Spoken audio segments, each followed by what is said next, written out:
Bondadoso Padre, en esta bonita mañana te damos gracias porque nos permites encontrarnos para avanzar con nuestra clase.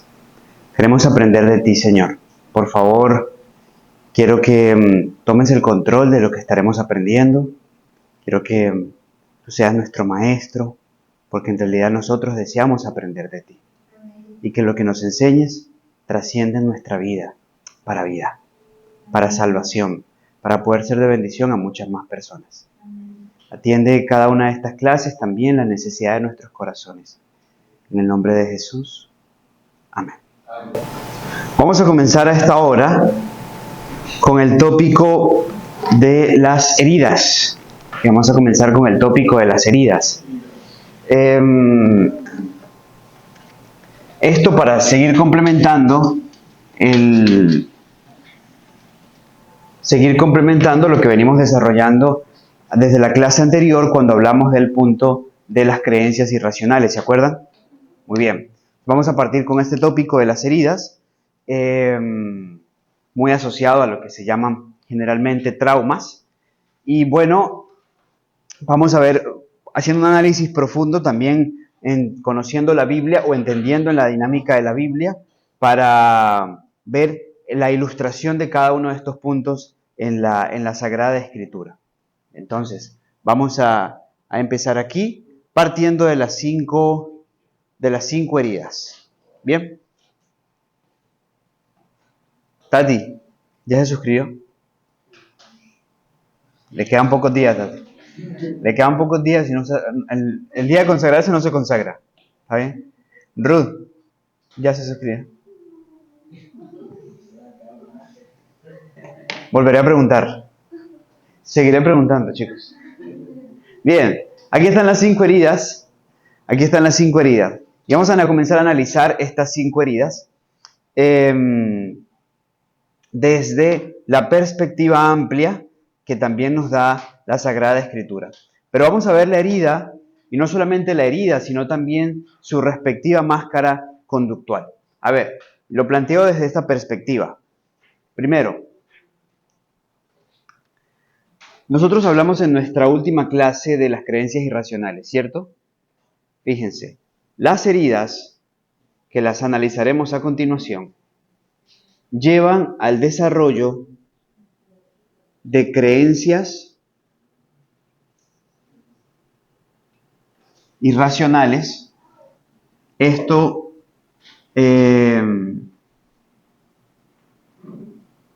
va a llevar al desarrollo de distorsiones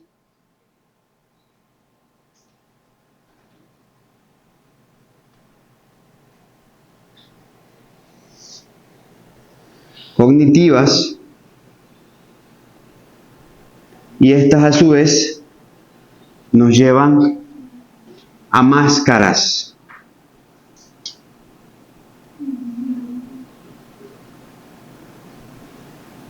A máscaras conductuales.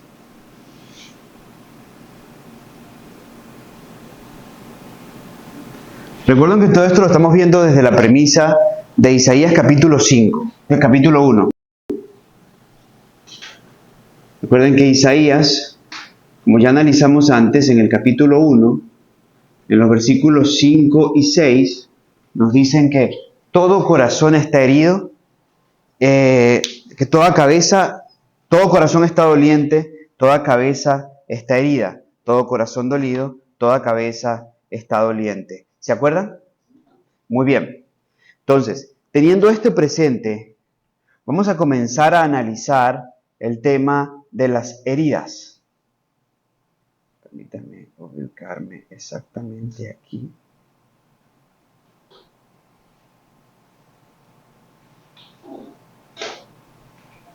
Muy bien. Para analizar estas heridas, debo especificar algo. No son las únicas, son las más importantes. Y según Lisa Bourbois, son las 5 heridas que comienzan a marcar a todo ser humano desde la niñez. ¿Ok? Claro, en primer lugar, me conviene hablarles de ellas o reconocerlas en su manifestación en nuestro presente. Después, por supuesto, vamos a comprender su origen. Por eso es que planteo de entrada no solamente la herida, sino la máscara conductual. Por ejemplo, en orden nosotros vemos dónde están las creencias irracionales. Pero las creencias irracionales parten de heridas. Por ejemplo, la herida del rechazo, la herida del abandono, la herida de la humillación, de la traición o de la injusticia. ¿Okay? Las 5 grandes citadas por Lisa Bourbois. Sin embargo, nótese que estas heridas tienen como resultado final, después de desarrollar creencias irracionales que ya las mencionamos, hoy vamos a seguir armando ese rompecabezas, distorsiones cognitivas llevan como resultado final a máscaras. Son máscaras emocionales. Por ejemplo, la herida del rechazo lleva a la máscara a la de retirada. Es decir, una persona que ha sufrido rechazo en su vida, después va a evitar tener relaciones donde se profundicen y haya compromiso. ¿Por qué? Tiene que evitar el compromiso emocional por el miedo a volver a ser rechazado. ¿Me hago comprender? En el caso específico del abandono, el abandono lleva a la máscara de la dependencia. Entonces, un hogar donde el niño ha sido abandonado por la figura paterna, él va a desarrollar dependencia emocional. Esa dependencia emocional le puede llevar al homosexualismo. ¿Ok? Esa dependencia emocional lo puede llevar al homosexualismo. Él puede estar confundido creyendo que esa es su identidad en realidad, pero eso es consecuencia de una herida. ¿Me hago comprender? En este caso, por la ausencia de la figura masculina, que es la más determinante en el desarrollo de la identidad de los hijos. Bien, la humillación. El que recibe la herida de la humillación va a manifestar la máscara del masoquista. ¿Sí? Es decir, es el que siente que merece, que merece esa humillación, que no vale, que no tiene valor y constantemente está expuesto a las mismas situaciones.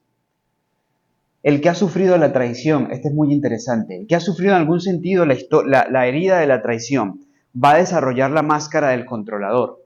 Es la típica persona que, si yo no lo hago, esto no sale bien. ¿Por qué? Porque no puede confiar en nadie. ¿A partir de qué?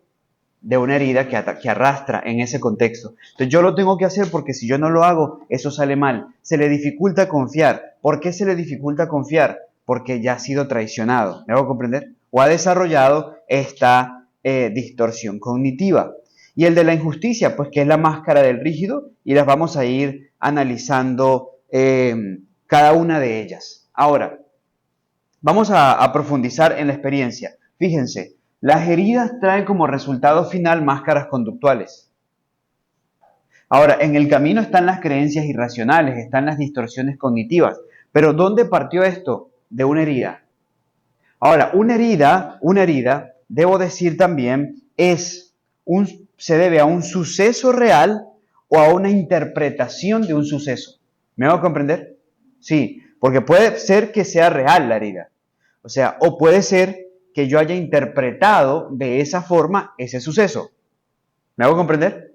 Muy bien. Aunque también estas creencias se pueden desarrollar, como vimos, no solamente por eventos traumáticos, sino también por el ambiente en el que estamos. O sea, una madre que todo es negativo, no se coma ese mamoncillo. ¿Cómo se llama esa frutica? ¿No la conocen aquí? Ok, mamoncillo no. No se coma esa...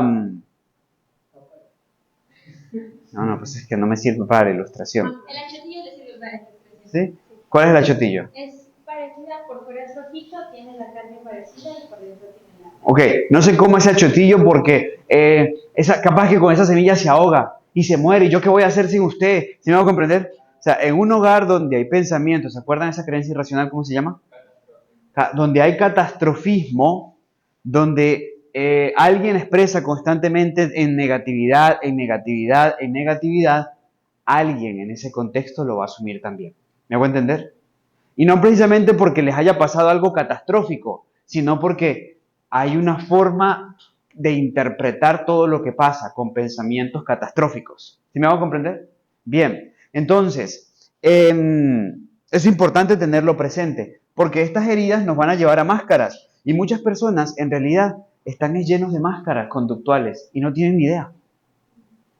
Y piensan que eso pues es que yo soy así, esto es lo que yo soy, o sea, no sé por qué, pero yo soy así. Y en realidad, esa máscara conductual afecta a sus relaciones interpersonales, afecta a su vida de hogar, afecta a su desarrollo espiritual. ¿Me hago comprender? Porque, por ejemplo, una persona que ha sufrido la traición y desarrolla la máscara del controlador, o sea, yo tengo que controlar todo, eso le afecta profundamente en su experiencia espiritual.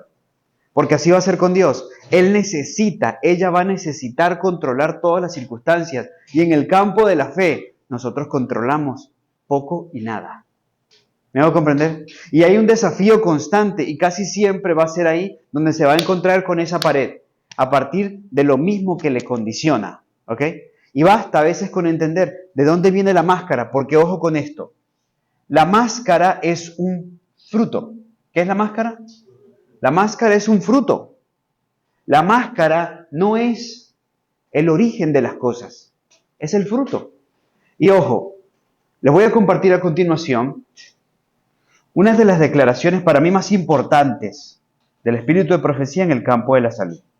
Vamos al ministerio médico, al ministerio de curación, ese libro que no quisieron leer. Y vamos a ubicar en el capítulo El médico educador. Ese es como el capítulo 8. Aquí vamos a encontrar la declaración más importante para mí en cuanto a qué es enfermedad y cómo se debe abordar la enfermedad en cualquiera de sus formas, ¿ok? Porque recuerden que la enfermedad no solamente existe en el campo físico, existe en el campo mental, ¿ok? Mental, y existe en el campo espiritual. ¿Me hago entender? Tati, tú alzaste la mano, ¿cierto? Sí, dime. Por ejemplo, en el caso de las heridas, Uh-huh. desde la niñez, ¿verdad? O sea, hablando de, por ejemplo, Por lo general. por lo general. Hablando de una niña que, o sea, tuvo como que un suceso en el cual alguien la tocó, o supongamos que alguien abusó de ella y, o sea, ella como que eso lo vio normal. Pero, o sea, como que o sea, como que en esa etapa de su vida eso se retuvo y se quedó ahí. Y ella se fue olvidando, pero de la nada se acordó. Pero no desarrolló, o sea, por lo general ninguna de estas, o en el caso de que sea como que tenga miedo, como que interactuar con hombres y así, o con personas, ¿qué tipo de máscara utilizaría esa persona en este caso? Porque muchas víctimas como que lo dejan ahí como algo normal, pero luego como que, o sea, de la nada, ¿no? Por un suceso en particular, como que eso sale y uno se acuerda de eso. Sí, mira, el texto de Isaías nos dice: toda cabeza estéril y todo corazón doliente, desde los puntas de los pies hasta la cabeza, no hay cosa sana en él, sino llaga, herida, hinchazón, en fin. Y luego dice: porque no están curadas ni vendadas con aceite.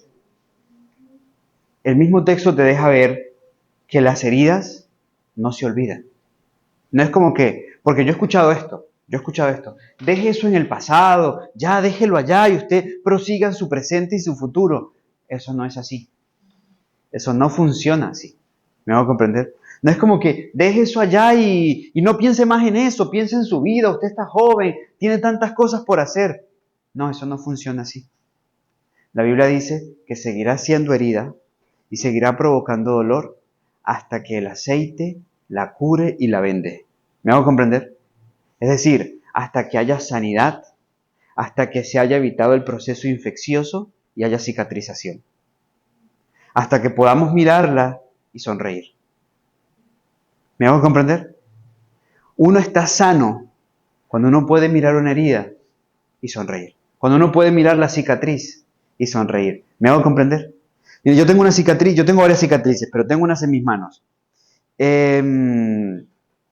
Cuando Estaba en Fundación Las Delicias, Venezuela. Tenía un compañero, un buen amigo llamado Edwin Carrasquel. Y Edwin me había salvado la vida una vez. Estábamos en un río grande, recuerdo, y estábamos nadando. Y yo me quedé sin piernas. Literalmente me quedé sin piernas. Tuve calambres. ¿Ok? Y bueno, Edwin me identificó braceando sin muchas posibilidades, porque además íbamos contracorriente. Iba contracorriente y me ayudó a sacar. Yo creo que me salvó la vida. Pero yo se la devolví, sin querer. En una ocasión teníamos un hueco, había un hueco grandísimo en la institución, era un pozo séptico, tenía como unos 8 metros de profundidad y era sumamente ancho, era ancho porque había ser para baños públicos, pero teníamos así abierto y justo llegó la hora de un congreso y organizamos una actividad, un congreso de jóvenes, un evento de jóvenes, donde habían como un rally, ¿no? Un rally, grupos chicos y demás. Y recuerdo que en la pared del hueco habíamos puesto, no recuerdo qué pusimos, si fueron versículos, personajes, algo, pero algo que era clave para que cada grupo enviara un delegado allá y se metiera ahí y ubicara a su personaje, pudiera salir y demás. Pero bueno, cuando estábamos en la preparación de esa parte, recuerdo que habían abajo herramientas, los que habían terminado de hacer el hueco allí. Había una polea por donde se sacaba la tierra, ¿verdad? Que se excavaba allá abajo y demás. Así que dijimos, bueno, Edwin, vamos a arreglar esto. Y él dijo, listo, yo voy abajo, tú me recibes aquí arriba. Y entonces la idea era sacar las herramientas, arreglar todo y adecuar para la actividad, para esa estación. Bien, en ese momento él se amarra a la polea, para descender como quien hace rapel, se llama eso, como quien se descuelga, ¿ok? O sube con cuerdas. Pero él se amarró y se fue a tirar y se le olvidó un pequeño detalle, verificar que esa cuerda estaba amarrada a algún punto. Así que él se soltó. Con toda la confianza del mundo se soltó. Miren, cuestión de segundos. Lo siguiente que yo veo es una cuerda que va a toda velocidad. En la polea, pero a toda velocidad porque no estaba anclada en ninguna parte. Ahora, claro, yo corro y agarro el mecate, lo tenía cerca, lo agarro, ¿cierto? ¿Cómo lo llaman aquí? Eso es de amarrar. La soga.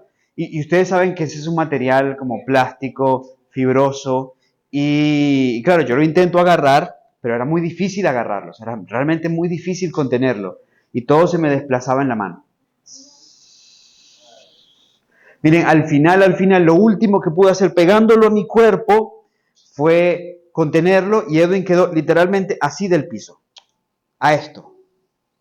Y él se detiene así. Y es más, inicialmente él pensó que todo salió conforme al plan. ¿Sí? Sí. Entonces, bueno, perfecto. Claro, yo comienzo, cuando yo ya lo verifico y lo veo y demás, interactúo con él, suelto el lazo de mis manos y veía tejido óseo. Aquí veía tejido óseo. De hecho, aquí se me cruzaron los tejidos. Por eso esto que ustedes ven aquí es tejido nervioso que lo tengo en la superficie. Si yo me hago así, yo siento el estímulo. También me pasa aquí, bueno, en fin.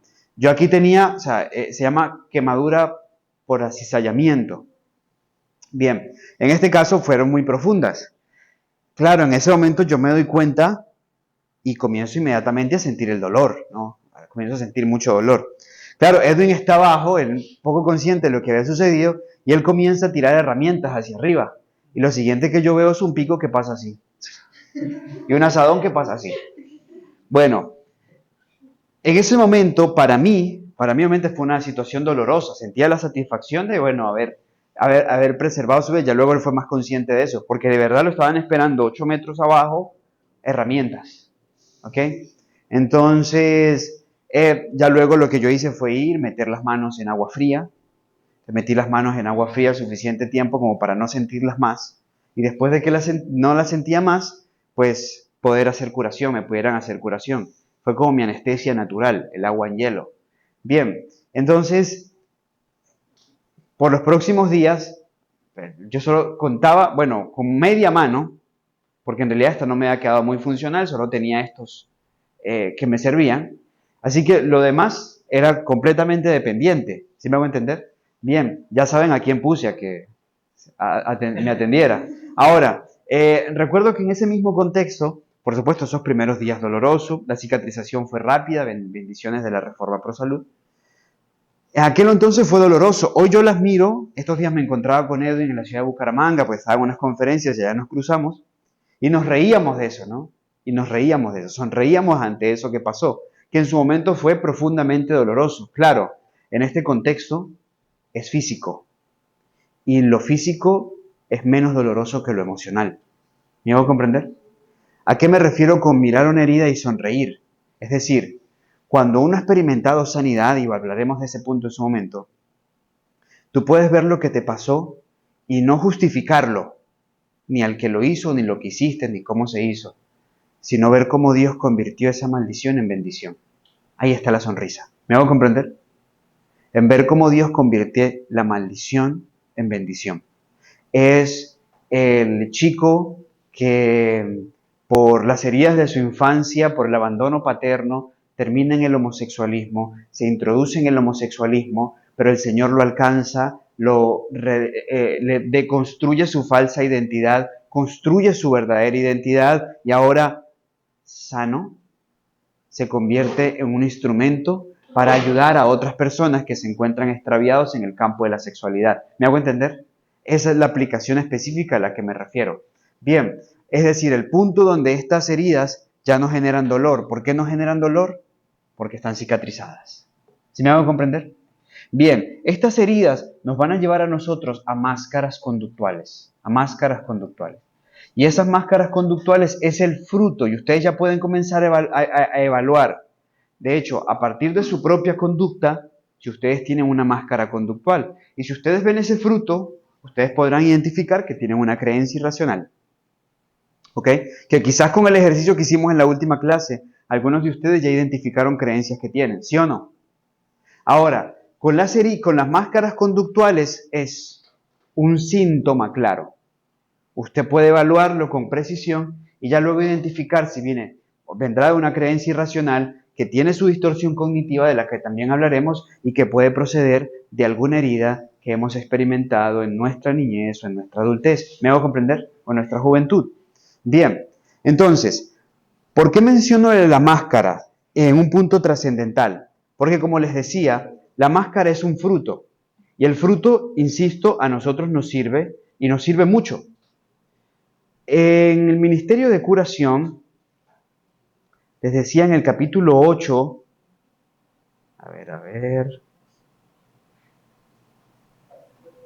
debe ser este subtítulo. Hay una declaración maestra. Nosotros en el plan de sanidad que Dios nos ha dado, Dios nos ha enseñado en todo aspecto, hasta en lo que tiene que ver con la enfermedad física o la mental, trabajar no para atender el fruto, sino para ir siempre a la raíz. Lo presento desde esta perspectiva. Cuando nosotros se nos dice, tal persona tiene dolor de cabeza, ¿qué hago para eso? Eso es casi siempre lo que nos preguntan. ¿Qué hago para eso? Esa es la cultura en la que nos encontramos. ¿Qué hago para el fruto? ¿Okay? ¿Qué hago para el fruto? Uno dice, no, venga, vamos a hacerle un pediluvio, porque así derivamos la congestión que hay en la cabeza hacia las extremidades y entonces la cabeza queda bien, queda libre y va a desaparecer el dolor. Usted está atendiendo el fruto, que es el dolor de cabeza.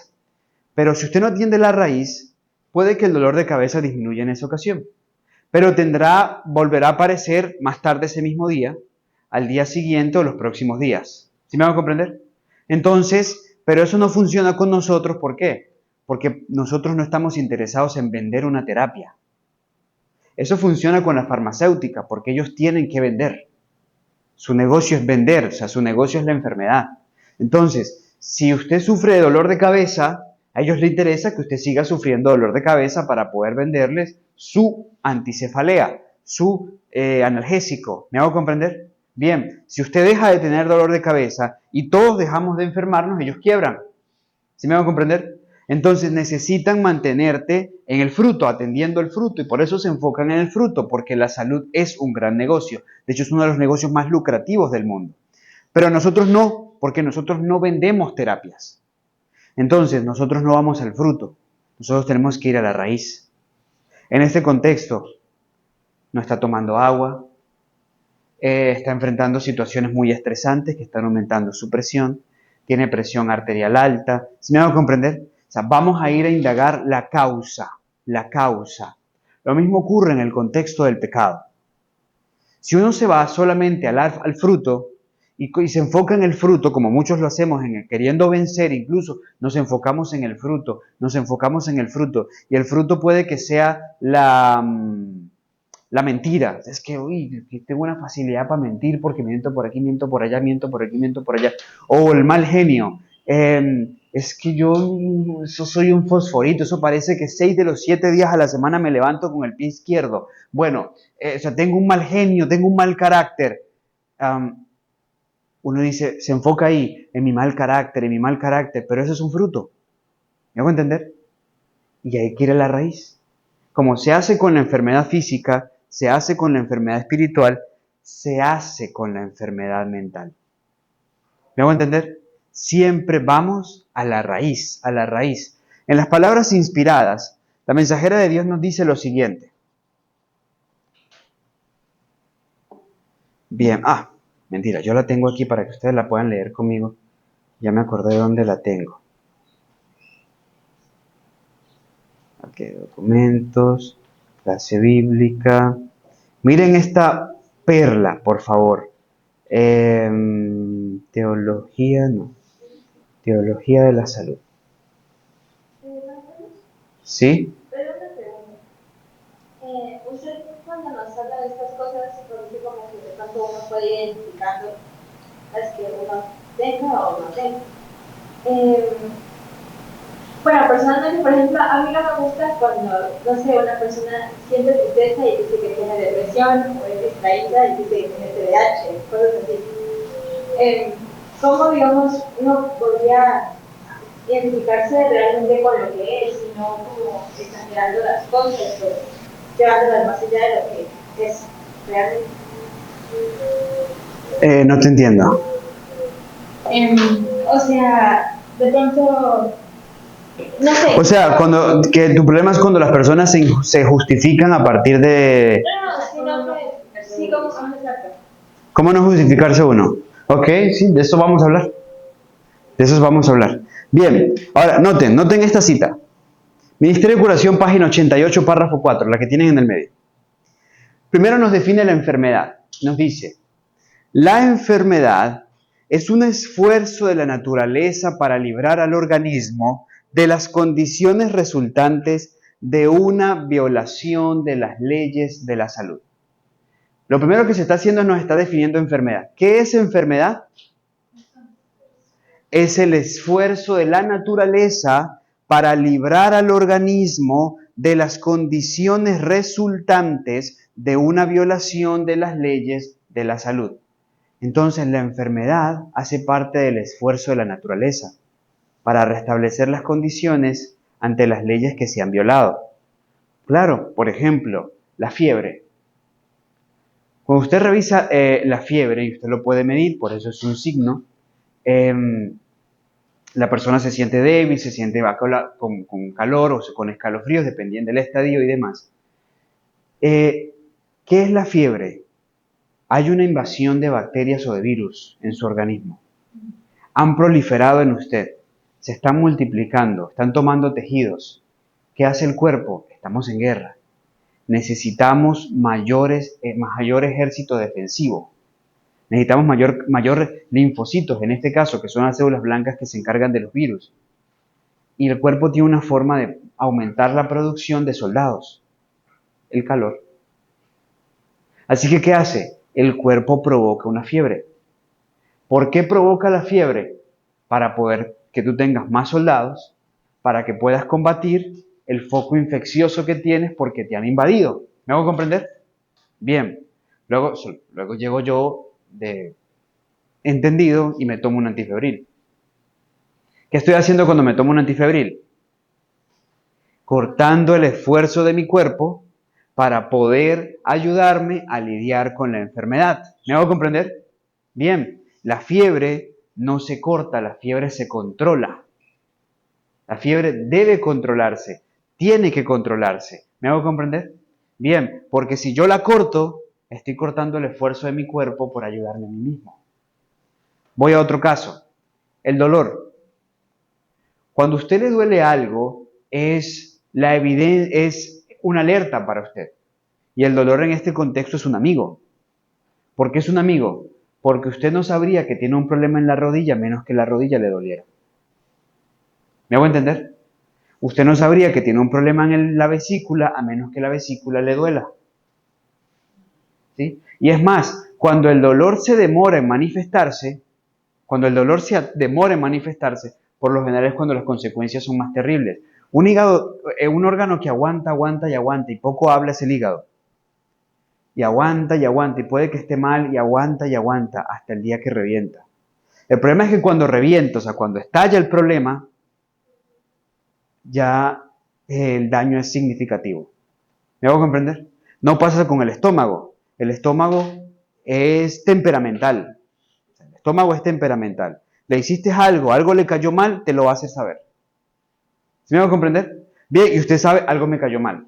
¿Ok? Y usted sabe, esto no me hace bien. No pasa con el hígado. Él es de los que aguanta, pero llegado el día, revienta. Y revienta con un gran dolor. ¿Ok? Bien, el dolor en ese contexto entonces es un amigo. Es un amigo. Porque en el contexto del pecado y la enfermedad. Porque gracias al dolor nosotros podemos saber que algo está mal. La enfermedad, parece triste decirlo de esta forma, pero la enfermedad es un esfuerzo que hace la naturaleza para librar al organismo de las condiciones resultantes por la violación de las leyes de la salud. Cuando aparece la sintomatología en un hombre y no puede miccionar bien, es decir, su micción, su orina, no sale con potencia, es intermitente, termina goteando después de miccionar, o por decirles algo, está dando evidencias claras de un problema subyacente. ¿Ok? Un problema subyacente. Esas condiciones establecidas, esas condiciones son el resultado de la violación de las leyes de la salud. Pero te deja ver el problema que está presente. ¿Ok? Que de otra forma no lo verías. ¿Me hago comprender? Bien, y a la vez, insisto, hace parte de lo que la misma naturaleza está haciendo para ayudarnos a nosotros no solo a identificar, sino para librar al organismo de las condiciones resultantes de la violación de las leyes de la salud.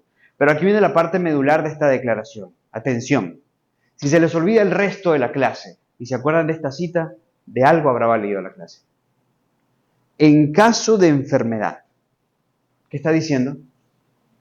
Cuando aparezca la enfermedad, y puede ser físico, mental o espiritual, ¿se acuerdan? Bien.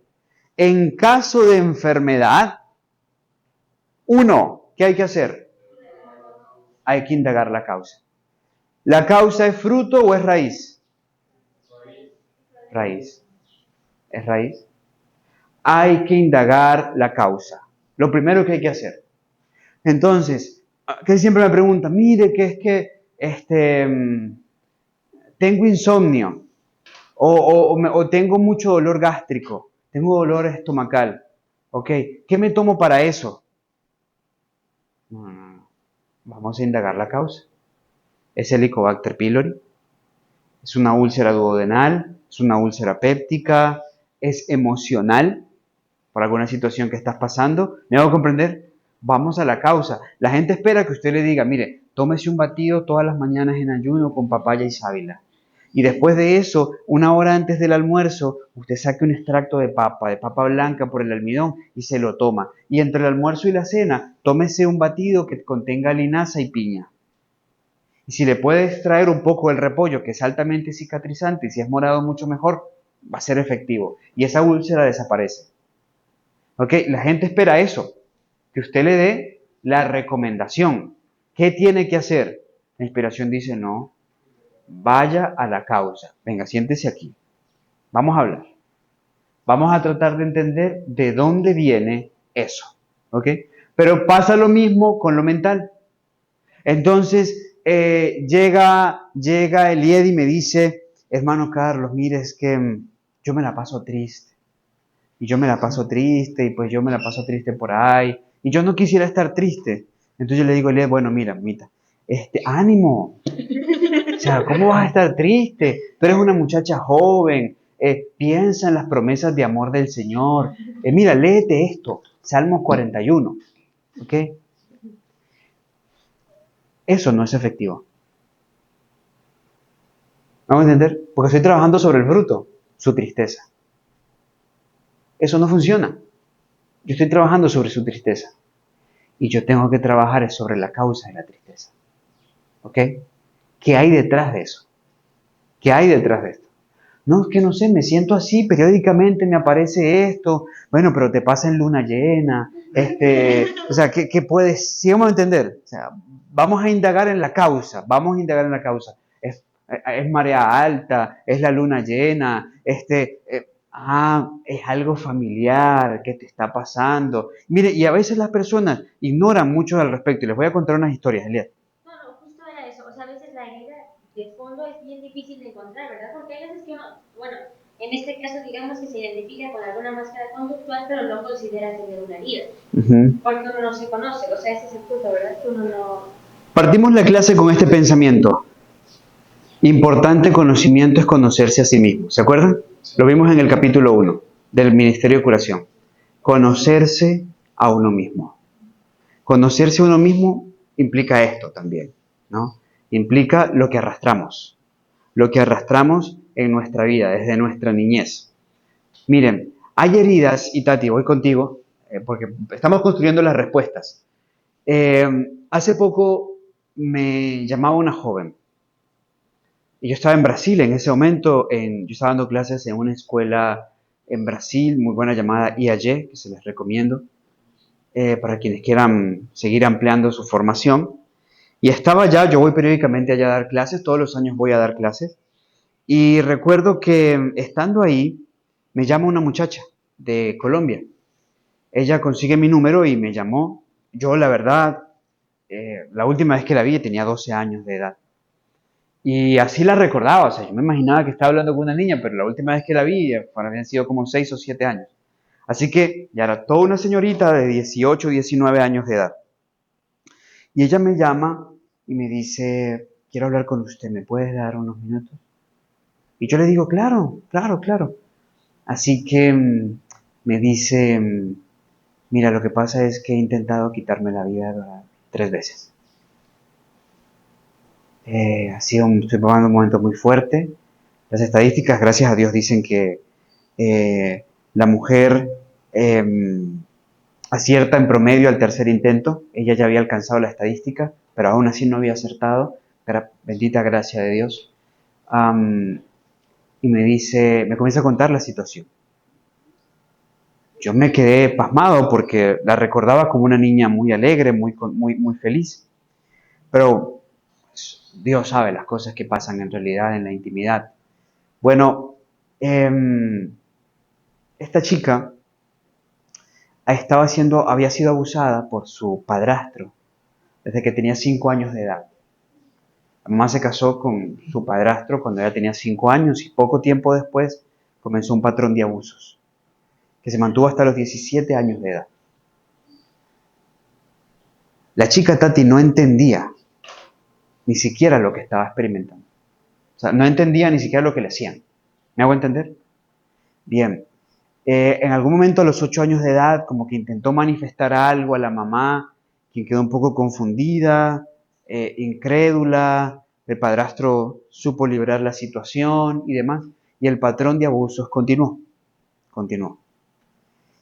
Ella no identificaba en realidad la forma en que esto le estaba haciendo daño, ¿sí?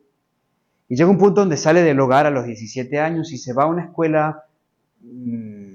escuela misionera que está al sur de Colombia y que se dedica a la parte de la música. Y estando en ese lugar, ella manifestaba cierto patrón, sobre todo relacionado a trastornos alimenticios. Saben que 2 de los trastornos alimenticios más conocidos es la anorexia y la bulimia, ¿no? Entonces, bueno, ella manifestaba claramente uno de estos, algunas situaciones emocionales. Y claro, alguien con pericia identificó, aquí hay algo de fondo. Aquí hay algo de fondo. Y se acercó a ella y comenzó a indagar al respecto y descubre todos estos elementos. Que la misma víctima no entendía, ella misma no entendía cómo estas cosas que había vivido con su padrastro durante tantos años la tenían en esta condición. ¿Me hago comprender? Ella no lo entendía, no lo identificaba, no lo asociaba. ¿Sí me hago entender? O sea, fíjense, ella misma. Bien, cuando finalmente se dan cuenta de la situación, bueno, intentan no solamente hacerla consciente a ella, sino también a su mamá y entrar en el asunto porque obviamente necesitaban pasar por un proceso de recuperación en torno a todas estas cosas. Ellos deciden enfrentar la situación, enfrentar, y en ese caso incluía a la chica, la mamá, al padrastro y demás. Cosa que terminó siendo contraproducente. ¿En qué aspecto? En que cuando finalmente se confrontan, el padre termina dando una herida, el padrastro termina provocando una herida mucho más profunda, porque ya deriva el aspecto a Dios. Cuando él le dice a ella, mamita, pues mire, a los que aman a Dios todas las cosas les ayudan a bien. A los que aman a Dios todas las cosas les ayudan a bien conforme al propósito al que han sido llamados. O sea, en otras palabras, Dios pues estuvo detrás de esto. Quizás Dios quiso que fuera así, que se desarrollara así. ¿Me hago comprender? Claro, esto es lo que finalmente ella ahora consciente, entendida, con conexión clara entre lo que le había vivido y lo que le estaba pasando en ese momento, porque supongo no lo había podido discernir, ahora se encuentra también con un profundo resentimiento hacia Dios. Porque ¿por qué Dios habría querido que esto le pasara? ¿Por qué Dios había provocado esto para su vida? Por supuesto, eso es una interpretación profana de ese versículo. Es una justificación vil, ruin, porque es al final del día darle propósito, o sea, justificarte detrás de un propósito divino, o sea, justificar tu fechoría, justificar tu mal detrás de detrás de Dios y el propósito de Dios. Claro, por eso se encontraba en esa situación sumida en un estado de depresión terrible, sin propósito, sin sentido, porque en realidad todo lo que de alguna forma le daba solidez se había desboronado en su vida. ¿Me hago comprender? Entonces nota, porque en ese contexto ella misma no era consciente y su situación externa que se manifestaba en trastornos alimenticios, en depresión y demás, traía una causa. Y ella no conectaba el fruto con la causa. ¿Me hago comprender? No conectaba el fruto con esa raíz. Suele pasarnos. Al no identificar esto que en este punto nos está afectando, nos está limitando. Y así podría contarle y les iré contando diferentes experiencias en torno a cómo heridas y situaciones que arrastramos desde nuestra niñez, que son causa, nos condicionan, porque llevan a desarrollar un fruto, en este contexto las máscaras conductuales. Por eso es que en caso de enfermedad, sea cual sea, lo primero que hay que hacer es indagar la causa. Apúntele a la causa, mire la causa. Ahí es donde hay que trabajar inicialmente para encontrar esa causa. Algunas causas son fácilmente identificables. Algunas raíces se esconden más. Usted lo puede ver en el bosque. Vaya al bosque y va a haber plantas de las que usted le va a ver la raíz fácil. Pero en ese mismo bosque usted va a tener dificultades para encontrar otras raíces. Unas se extienden horizontalmente, otras se esconden verticalmente. Entonces va a demandar, como pasa en cuadros de enfermedades físicas también. Hay pacientes que es sencillo identificar, verles el patrón y saber, eso es esto. ¿Me hago entender? Pero hay otros donde usted le pide un hemograma, donde usted le pide una ecografía, donde usted pide... ¿Me hago comprender? ¿Para qué razón? Para poder indagar con profundidad y tener elementos sostenibles, claros, que le permitan saber, Ah, sí, es una anemia perniciosa porque por sus valores en hemograma está claro que hay deficiencia de cianocobalamina o metilcobalamina. Entonces, algunas veces hay que indagar mucho más para poder llegar a la causa, ¿sí? Pero ¿cómo uno puede indagar? O sea, lo digo porque, o sea, a veces dentro de uno mismo, dentro de la familia, hay problemas muy fuertes. Y uno puede ver, o sea, ahora con el conocimiento del Señor, que muchas cosas, como acabo de mencionar usted, por ejemplo, defectos de carácter, perdón, comportamientos son causados por raíces mucho más profundas que son problemas familiares, divorcios, etc. Pero ¿cómo tú indagas para que la persona pueda contarte estas cosas? Por ejemplo, hace no mucho, lamentablemente mi sobrino, sus papás se separaron y no se divorció aún, de hecho ahorita posiblemente esté firmando el divorcio. Pero bueno, pasaron muchas cosas, en resumen mi hermano vino de venir acá a la costa, su esposa se quedó allá, pero no está 100% pendiente de mi sobrino porque tiene que trabajar. Y hace poco le hicieron bullying en el colegio. Bueno, nadie sabía esto, pero le han estado haciendo bullying, al punto de que 5 personas le pegaban, gritaban cosas, botaban la basura, etc. Llegó con el pantalón todo roto y él dijo que se había caído, pero alguien más contó a un familiar y le dijo, bueno, le pegaron. Entonces él no cuenta su problema. Entonces, ¿cómo uno puede indagar si él está como, no cuenta a nadie porque no tiene confianza? Sí, bueno, varios principios, eso también lo vamos a ampliar más adelante porque naturalmente viene después de cómo se identifica y qué se identifica. Eh, Uno necesita crear, bueno, primero que la persona quiera ser ayudada, esto es clave, ¿no? Que la persona quiera entrar en un proceso sincero, franco y abierto. Muchas veces Dios da gracia y la persona se acerca. Y se acerca con la necesidad y se acerca con el deseo de ser ayudado. Muy bien, esto es clave, porque ni Dios ayuda a alguien que primero no muestra su necesidad, su deseo de ser ayudado.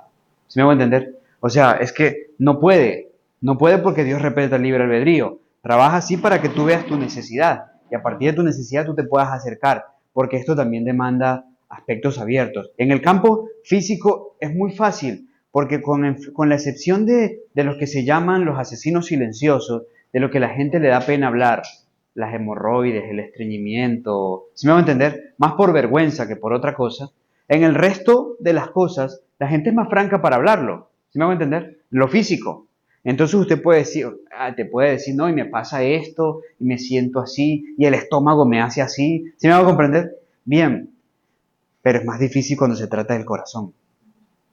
Por eso la obra más complicada, dice la mensajera de Dios en el Ministerio de Curación, es tratar con las mentes. ¿Por qué? Porque hay muchos factores. O sea, es que su corazón tiene 2 aurículas y 2 ventrículas como la mía, válvulas como el mío. ¿Me hago entender? Miocardio como el mío, ¿sí? Entonces, eso es básicamente lo mismo. Pero cuando hablamos de lo que se está desarrollando en nuestra mente, no. Completamente diferentes. Completamente diferentes, con limitaciones específicas y puntuales en función de los traumas, las heridas, las creencias, las máscaras conductuales que tenemos, que a veces imposibilitan que una persona pueda acercarse. Miren, yo estaba en contextos donde recuerdo un ministro, un pastor de la iglesia adventista, de nuestra iglesia en Bucaramanga. Y él ya sabía que yo trabajaba con personas con identidades sexuales extraviadas. Y recuerdo que coincidimos en un evento y nos volvimos a reencontrar meses después. Y yo veía una situación en su hijo, ¿no? Yo veía una situación en su hijo de 7, 8 años de edad y demás, que iba creciendo, que seguía creciendo, que seguía creciendo. Y yo veía unas situaciones específicas en su hijo, en el contexto de la sexualidad.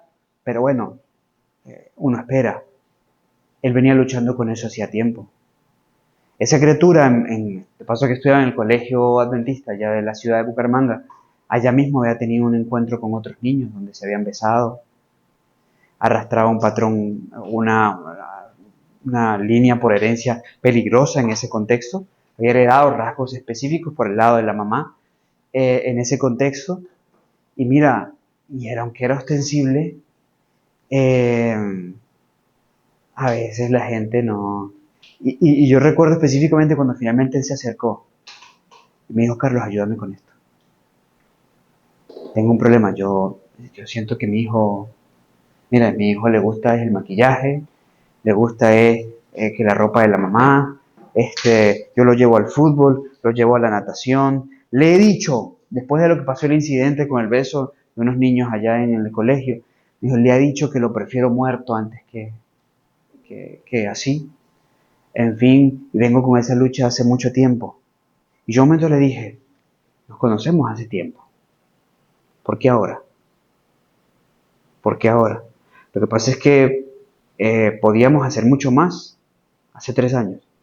No es que ahora no podamos hacer nada, es que pudimos habernos anticipado mucho más a esto. Me dijo, yo soy pastor. Yo soy pastor. Yo no puedo ventilar esto. Yo no puedo hablar de mis problemas con cualquier persona. Yo no puedo, no, yo soy pastor. Yo soy pastor. Y me repetía eso, yo soy pastor. Mira, eso imposibilitaba que él podría abrirse. Que él pudiera abrirse. Porque esto además nos llevaba a otra situación. ¿A qué situación? Porque el niño sigue avanzando en esto. Y cuando hablamos de identidad, la figura paterna es tan determinante y él es la figura paterna. ¿Sí me hago comprender? Entonces tendríamos que indagar en situaciones propias de su hogar y en ese contexto yo prefiero mirar a otro lado, orar, esperar que Dios me haga un milagro por otro lado, a llegar a reconocer en algún círculo que hay cosas que no estoy haciendo bien. ¿Sí? Entonces por eso es que ahí está el mayor obstáculo. Miren, para Dios, y lo dice la mensajera de Dios, el cáncer no es un problema. Una neoplasia la desaparece sin dificultad. Una metástasis, eso no es problema para Dios. Sacar las células cancerígenas que se han replicado a partir de una médula ósea contaminada, donde se ha desarrollado una neoplasia. Sacar las células cancerosas que se diseminaron en el hígado, en los huesos y demás, eso no es un problema para Dios. Pero para nada. Pagar una deuda, eso no es un problema para Dios. Detener el sol, nos dice la Biblia, no es un problema para Dios. Bueno, quien se detuvo fue la tierra en ese contexto. No, eso no es un problema para Dios. Pero ¿saben qué es un problema para Dios? El corazón del ser humano. Porque Él respeta el libre albedrío. Si es un problema para Dios, infinito, eterno, imagínense para uno. Y ahí está el mayor obstáculo. Porque sí o sí se necesita una disposición de la persona a ser ayudada. Y esa disposición tiene que incluir franqueza, apertura, porque en este contexto, miren a dónde hay que ir. Y eso toca pasajes que pueden ser dolorosos, complicados, que a uno de repente le dijeron, olvídese eso y nunca más lo mencione para poder ser sano. Pero eso no queda sano, eso está ahí. Y de hecho es eso lo que me está condicionando en lo que hoy soy y se manifiesta. ¿Sí vamos a comprender? Entonces ahí radica buena parte de ese problema. Pero bueno, enfatizamos el punto. ¿Qué hay que hacer? Primero, siempre la causa. Vamos a la raíz, siempre a la raíz. Estaba en Quito, esto fue la penúltima vez que estuve hace 1 año y medio. Recuerdo que estaba allá en Pomaski y un día una de las chicas allí en Pomaski me dice, quiero traer una amiga y quiero que podamos, tiene unas necesidades y quisiera conversar. Y claro, yo la recibo y recuerdo que cuando conversamos antes del culto de esa noche, ella me dice, mira, es que he tenido episodios muy difíciles recientemente. Y me citaba uno en particular de alguien que, un compañero de clases y demás, que de repente fue como familiar con ella y le puso la mano así en el hombro y tal, le dio un apretón, diríamos, común en el contexto secular, en el contexto afuera, pues, nada obsceno. Pero para ella fue muy feo y respondió abruptamente, a punto de golpearlo, de irritarse diciéndole algo y demás. Y me dice, y esto me pasa, y me pasa con cierta frecuencia. Ya, y está bien. Le digo, ¿quieres identificar de dónde viene? Me dice, pues si es necesario para poder cambiar esto. Le digo, pero tenés que responder con franqueza, cosas que te tengo que preguntar. Me dice, está bien. Y después de preguntas básicas en torno al marco de su hogar, la funcionabilidad y disfuncionabilidad de su hogar, le pregunté, ¿ha sufrido abuso? Guardaba silencio. Esa pregunta es importante. Y no solamente en el abuso, sino en la forma en que sufriste abuso. Porque de ahí viene esa respuesta nerviosa ante el toque y la aproximación de una persona de ese género. Porque eso le pasaba con los hombres, no le pasaba con las chicas. Bueno, finalmente pudimos llegar a la raíz y efectivamente había sido abusada por un familiar, en este caso era un tío. Por lo general el patrón de abuso dice que saldrá de algún familiar medianamente cercano, ¿ok? Medianamente cercano o profundamente cercano. De ahí venía. Nótense cómo ella tenía una herida y la condicionaba. Y eso se manifestaba en una conducta. Por eso ante cualquier toque que activaba esa conexión nerviosa que le traía de vuelta, aunque no era consciente, aquellos momentos, le llevaba a responder. Le condicionaba a responder de una forma. Bien, y aunque quisiéramos decir, miren, vamos a orar por eso, aunque quisiéramos leerle una promesa bíblica al respecto, es necesario ir a la herida para poder ver la sanidad. ¿Me hago comprender? Causa, la causa. Punto 2. Después de indagar la causa, ¿qué debe hacerse? Siguiente línea. Deben modificarse las condiciones antihigiénicas y corregirse los hábitos erróneos. Es decir, usted identifica el dolor de cabeza, tiene dolor de cabeza. Mira, ¿qué me hago para el dolor de cabeza? Primero respondan. Vamos a revisar estas características. ¿Cuánta agua está tomando usted? No, a mí no me gusta tomar el agua, es que es principio, eso no sabe a nada. No, mucho un vasito al día. Bueno, y la sopita, que también tiene agua, y el jugo, que también tiene agua. Así que pongámosle 2, si mucho al día. ¿Usted sabe dónde viene? Dice, no, usted tiene problemas hídricos, es decir, usted está descompensada, usted necesita tomar más agua. Entonces, usted va a la causa. Si después de la causa, al establecerse qué debe hacerse para corregir el mal hábito, la persona muestra dispuesta, continúe. Si no se muestra dispuesta, no pierda su tiempo. De verdad, puede sonar feo, pero yo suelo hacerlo así. Es decir, yo pregunto, ok, el agua, ¿sí? No, es que no tomo agua. Bueno, pero es que de ahí viene su dolor de cabeza. De ahí viene su dolor de cabeza. Entonces, ¿qué tenemos que hacer? Comenzar a tomar más agua. Partamos de 5 vasos al día. Vamos a organizarlos de esta y de esta forma, con la proyección de que al establecerse el hábito, después de 21 días, podamos trascender a los 8. ¿Ok? Que es lo que requerimos normalmente. Entonces, y usted lo explica y todo lo demás. Si la persona se muestra escéptica, o de que difícilmente lo puede hacer, o que te dice con sinceridad, no, sabe que yo eso no lo voy a hacer, mejor otra cosa, yo no pierdo más tiempo. Le puedo decir, mire, sí que bueno, está bien, hágase un pediluvio, esto se hace así, así, así, y listo, y chao. ¿Por qué no pierdo más tiempo? Porque lo tercero no es productivo. Si en lo 1 y en lo 2 no se obtiene éxito, ¿Me hago comprender? Yo no le pierdo el tiempo. A veces hay personas, me consigo con pacientes, y el mal viene de la alta ingesta de proteína animal, del consumo de carnes.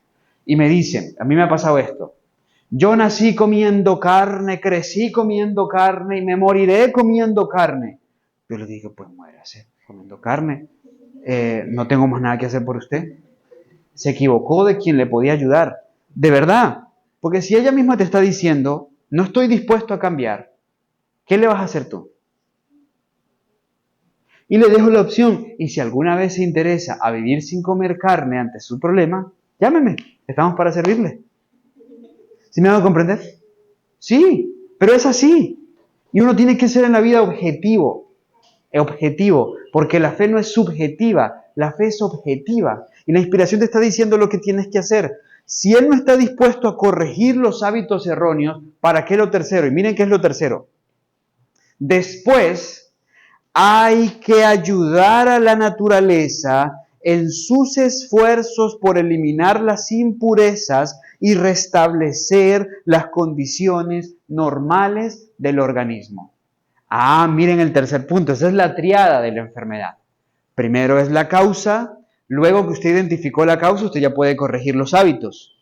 Y ya corrigió los hábitos y la persona está dispuesta a corregir los hábitos, ahora sí viene lo tercero. Mire, bueno, para ese problema ocular por la degeneración visual que usted se ha provocado porque se la pasa pegado a la pantalla hasta muy tarde y esto además le está afectando la retina y la mácula, entonces, ante eso, como ella te dijo, sí, tienes razón, voy a dejar mi teléfono 1 hora antes de dormir, sí, claro, tienes razón, voy a voy a prender la alarma de tiempo en pantalla para recortar mi tiempo semana tras semana, voy a comenzar a utilizar protector. Si usted tiene disposición de tomar las medidas y los consejos para el cambio de los hábitos, entonces sí, vamos a lo tercero. Mire, para esto entonces usted se va a tomar un extracto cada mañana que contenga espinaca, porque la espinaca tiene luteína y zeaxantina, que son protectores de la mácula. Usted le va a colocar además zanahoria, porque tiene beta-caroteno, también, y provitamina A. Va a anexarle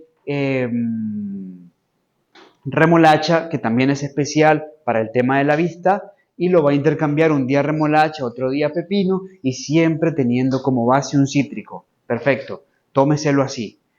Bueno, muy bien. Ya viene el tercer elemento. El tercer elemento es la recomendación, ¿cierto? La planta, la terapia, el extracto, la dieta. Pero eso vino a partir de una causa que se identificó y la identificación de la persona de cambiar sus hábitos y sus prácticas. ¿Me hago entender?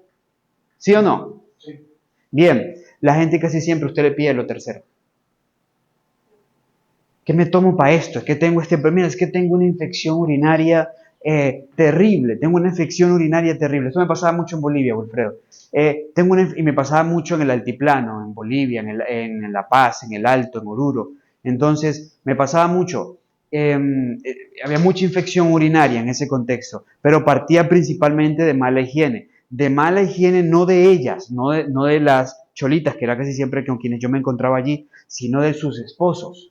Entonces, como estos no practicaban buena higiene en el aseamiento de sí mismos, en la higiene del prepucio y todas estas cosas, eran el principal promotor de infección urinaria en ellas.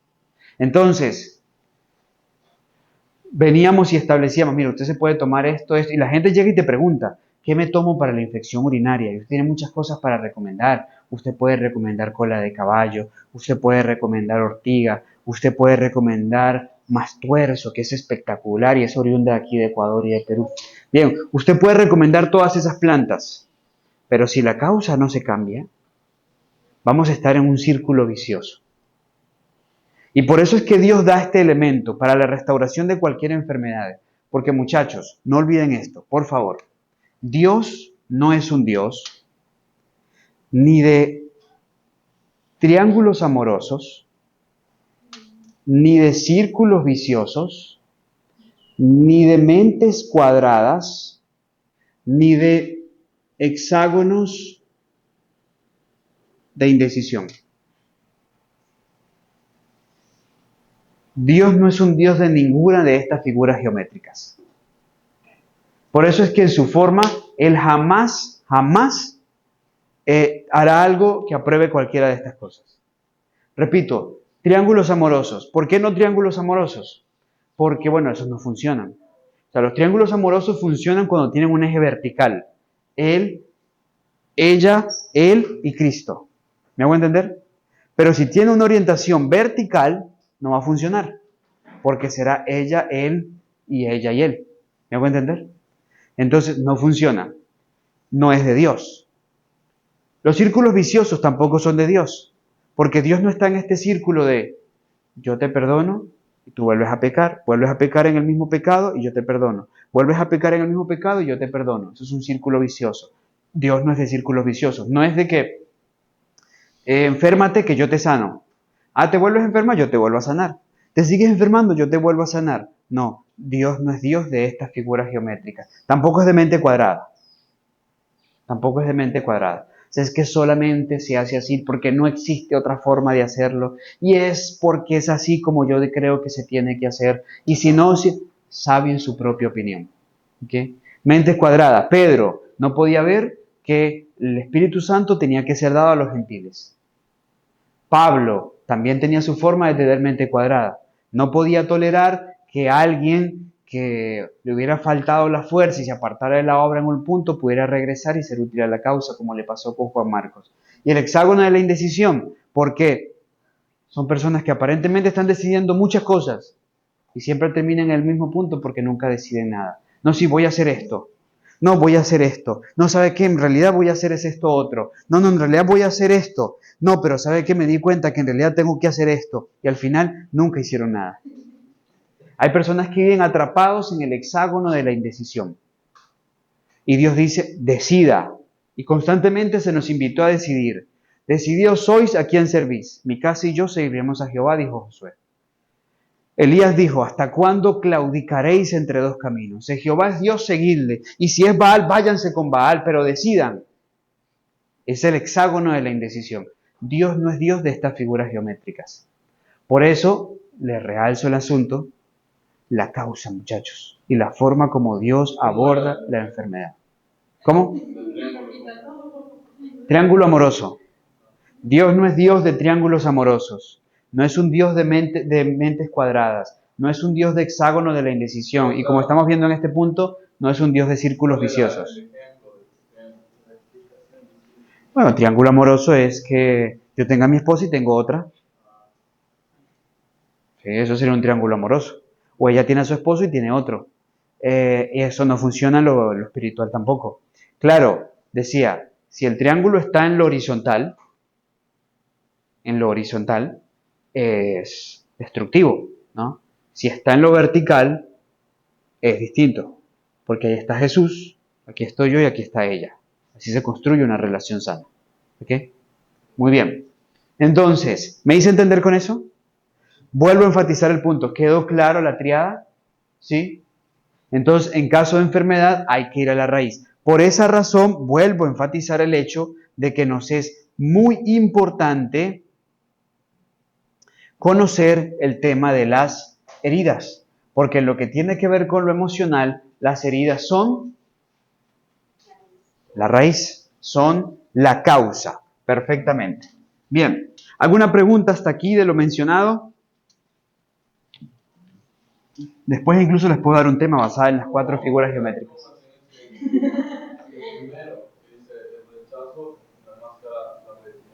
Ya, vamos hacia allá. Y vamos a verlo con ilustraciones bíblicas. ¿Cómo? ¿Que si las heridas tienen cura? Sí. El texto dice, toda cabeza está herida. O sea, miren que Isaías lo dice en este sentido. Toda cabeza tiene heridas hasta que el aceite las venda, las suaviza y las cura. ¿Sí? O sea, las heridas tienen cura. Si no tuvieran cura, pues básicamente no tendríamos esperanza y nuestro Dios sería insuficiente, sería incapaz. ¿Ok? Muy bien. La persona que no quiere respetar, ni saber, ni tragar sus heridas, no hay cura. Es que ahí está el punto, justo que mencionamos hace un rato. A mí por lo general me preguntan, ¿qué hacemos? O sea, tengo un... yo trabajo en una de las áreas en las que me introduje en cuanto al tema de la sexualidad, en ese campo, con personas con identidades sexuales extraviadas, porque también trabajo con padres para fortalecer la identidad de sus hijos. En ese mismo campo, yo entré ahí porque años atrás, era el año 2018, estaba un pastor que había sido homosexual en el pasado y hoy se dedica a ayudar a personas, el pastor Ron Woolsey, en Calarcá, Quindío. Y habían varios chicos que querían hablar con él, Pero el pastor del distrito no, o sea, tenía un problema, o sea, ¿cómo los ponía a conversar si ellos no hablaban inglés, si él hablaba inglés, no español? Entonces recuerdo que el pastor de ese entonces me dice, Carlos, te tengo una misión, pero necesito que me ayudes con esto. Quiero que seas traductor, pero en un círculo íntimo, es decir, entre los jóvenes y el pastor. A ellos les da vergüenza, pero quieren hablar con él. Yo diría, no, está bien, yo muero con eso. Bueno, y efectivamente ahí me senté. Recuerdo que me sentaba y estábamos en el diálogo. Y en ese marco me di cuenta de algo. Muchachos de esos que tú veías y tú decías, uy, que tener cuidado a las muchachas porque estos son don Juanes, ¿sí? O sea, muchachos de esos que tú decías, este se las debe sacar a sombrerazos. Tenían problemas de identidad. O sea, muchachos de esos que tú veías y tú decías, hombre, este es galanazo. Este encaja en el perfil de un Latin lover. Y no. Y llegaba el momento, en realidad tenían profundos problemas en el tema de su identidad. Pero ¿sabes qué fue lo más terrible? Y pasaba con chicos y pasaban con chicas. Y lo más tremendo fue que me di cuenta de que eso era una bomba de tiempo. Y la iglesia no tenía herramientas para atender eso.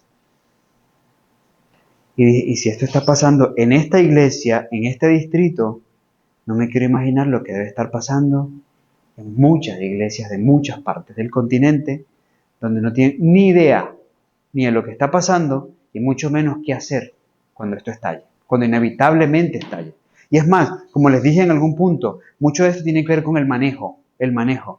Y en las iglesias hay gente que comienza a hablar del homosexualismo, pero lo hace desde la perspectiva de ¿por qué Sodoma por qué a los homosexuales se les llama sodomitas? Por Sodoma. Y esa gente va a desaparecer con el fuego que venga del cielo y todo lo demás. ¿Sí me hago entender?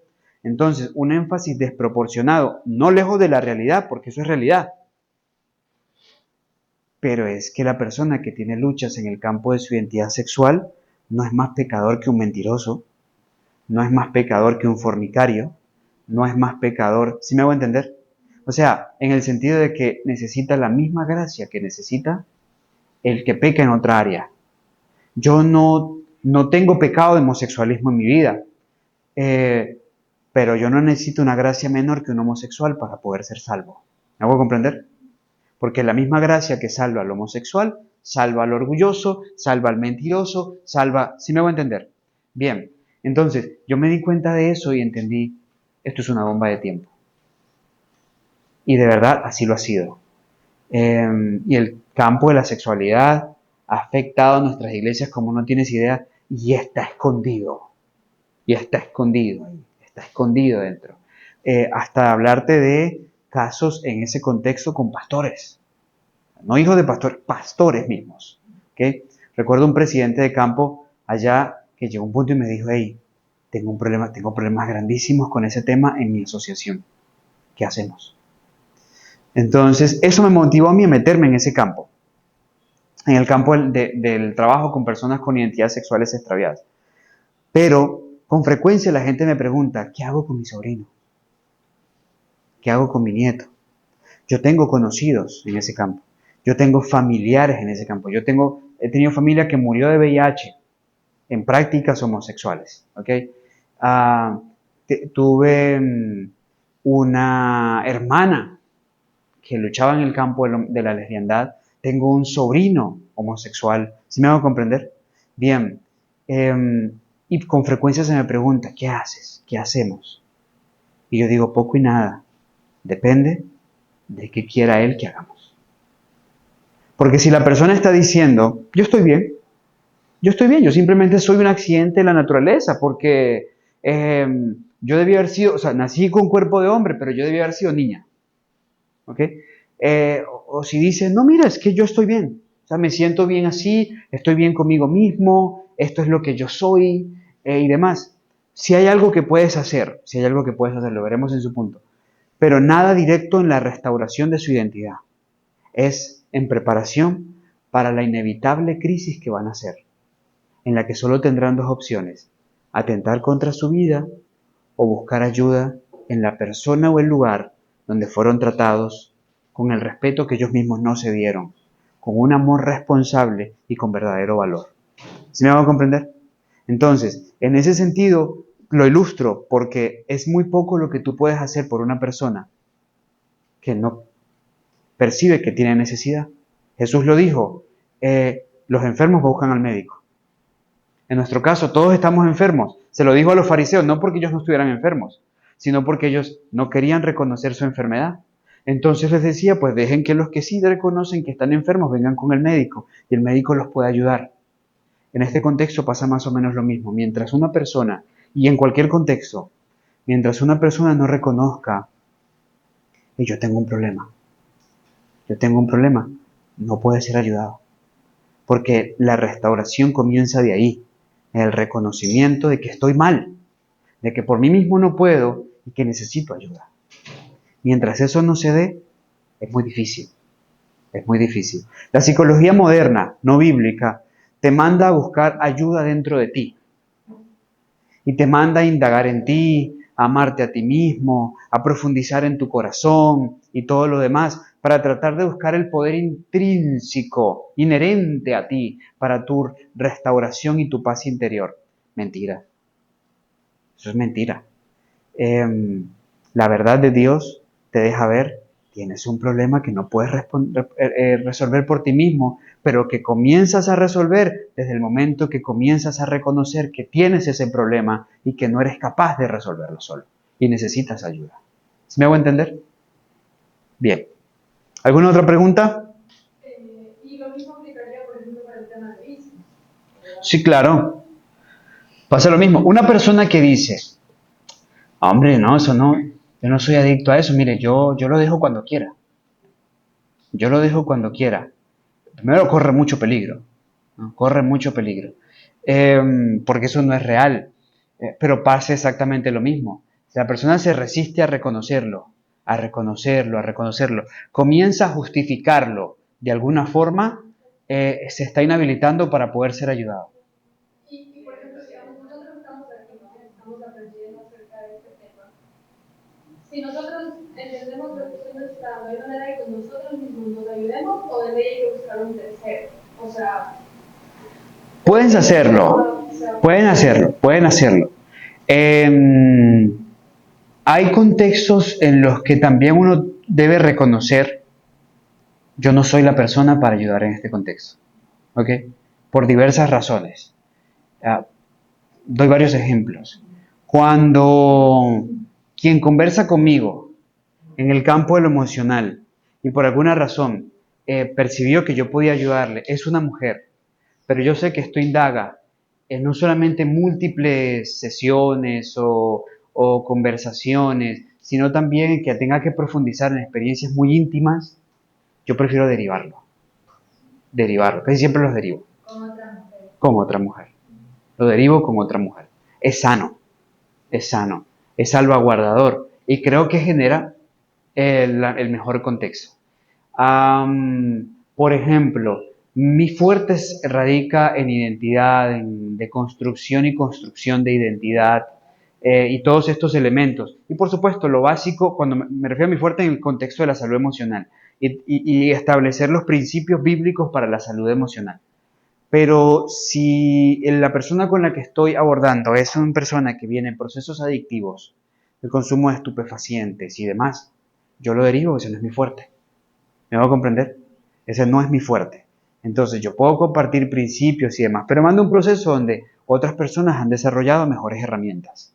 ¿Okay? Y ese contexto es importante entender. Cuando tú puedes y cuando no. Hay casos donde si uno está profundizando en el tema de la salud emocional, estamos ayudando con las promesas y demás, pero la persona a la que estamos abordando ya está atentando contra su vida, por ejemplo, algo delicado, está atentando contra su vida, es mejor uno ir a alguien que rápidamente pueda abordar la situación con las herramientas apropiadas para evitar un mal mayor y uno no ponerse a jugar ahí porque no estamos en un contexto donde, bueno, es que hoy me siento triste. Bueno, vamos a hacer un ejercicio con la tristeza de hoy. No es un asunto de ese corte, es un asunto mucho más profundo. ¿Me hago comprender? Bien, es decir, mire, le duele una muela hoy, necesita descansar. Yo le digo, mira, mastique clavo de olor.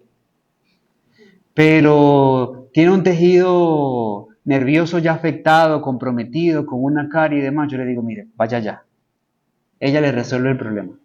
¿Sí me hago entender?